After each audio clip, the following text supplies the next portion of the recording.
Ez diçim dayı Dinav külül ku pelanla dimeşim Diçim zozana Diçim geliye dayı Ji zulm u zora direvim Ji hasreta welat direvim Ji ne yaran û ji bek û ewan direvim dayı Ez diçim welatekî dûr Welatekî azad û welatekî bêkes dayı Ez ji bo azadiya da me xweda Ji bo zarokên weş bikin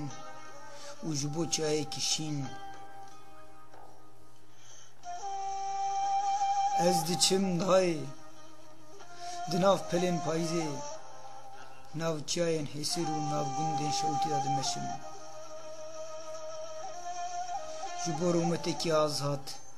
Ji bo welatekî aşitî û ji bo zimanê şîrîn diçim dayı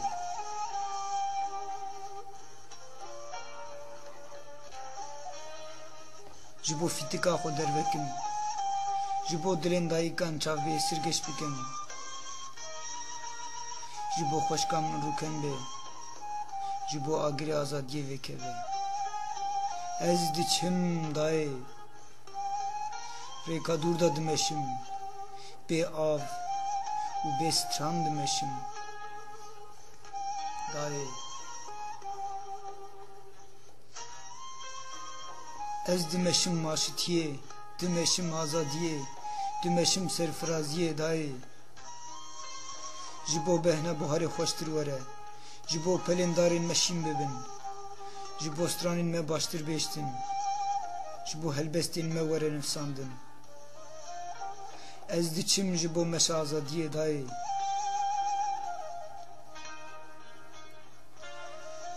Ji bo agirê newrozan geş bê Ji bo dengên dengbêja baştir bilind bibe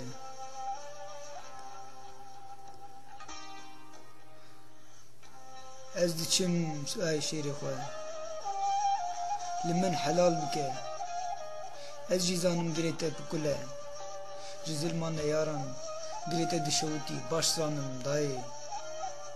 Xweşk û birayê min zanin hesreta te Serê wan bide sersînga xwe Ke serê xwe bîne der